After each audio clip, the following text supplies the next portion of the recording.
Hi everyone. So today I had something really interesting happen. There's a literal pile of decks, maybe about 14 tarot and oracle decks that are leaving my collection, and they've been sitting literally near the door. They're out the door.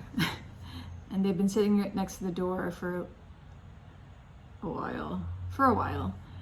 And out of the blue, well, not out of the blue, but I was talking to someone who I had no idea was into like tarot stuff or anything like that.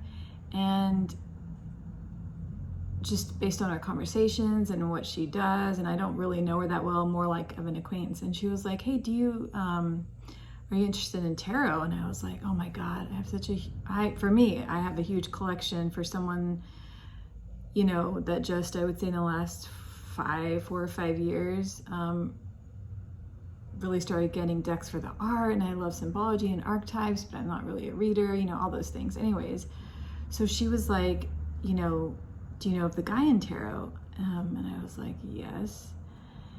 And she was like, okay, I had a reading the other day and I got the 4 of Fire, which is a very strong card. It's a very beautiful card, lovely card to get during a reading.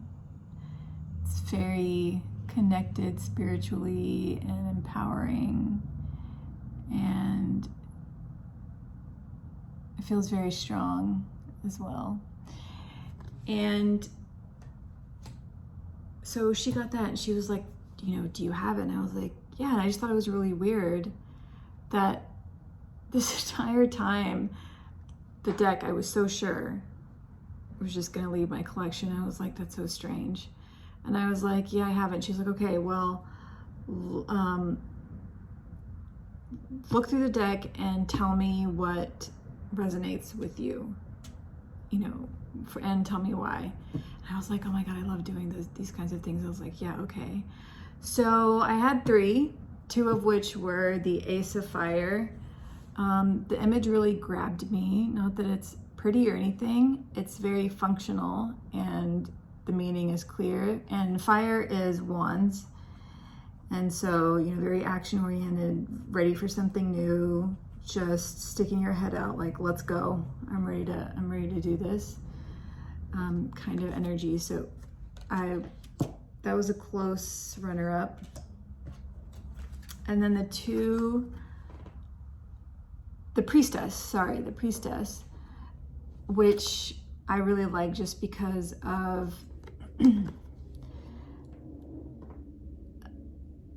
the meanings and the symbology here, not necessarily because of the artwork, but the meanings and the symbology, and it's Hecate and the pomegranate and all those things. So this one really spoke to me. But the one that edged him out was the Guardian, which is the Queen of Air, so the Queen of Swords.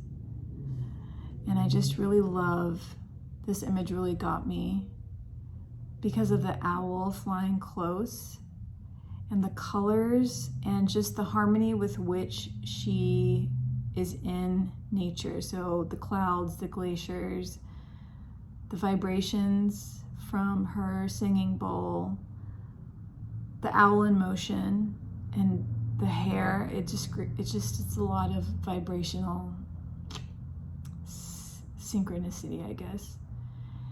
And with her mudra on her left hand. And she just looks very clear. It's very simple, it's very ready, but it seems like she's done a lot of work to get to this point. And now she's ready to share what she's learned in life, and not in a way that's arrogant, but just in a way that she's learned and grown so much. And she just feels that, like my cup runneth over, I think. So what to do at that point, but to share it, and to sort of go out into the world and do her thing. And it's very strategic. A lot of the words are like strategy, decision-making, clarity, simplicity. And I think that it's very difficult to have a clear vision. And it has a lot about writing. It says, the guardian of air brings clarity to every situation, even if it hurts. And I've been doing something right now that I think is necessary for me to grow in like a really good way, but it's painful. It's definitely like I have to have a lot of self-care, and I have to be around people that really lift me up. And it says that she sees straight through to the core of things, making her very candid and direct. She teaches us to cut away everything that is extraneous until only the truth of the matter remains. She bestows gifts of skillful communication, writing, speaking, or editing, the value of self-discipline, and yeah. So, and it's all about making tough decisions. And so, in this card at first I was like, well, because I was also drawn to the Lovers card and another card that had very coupledom energy.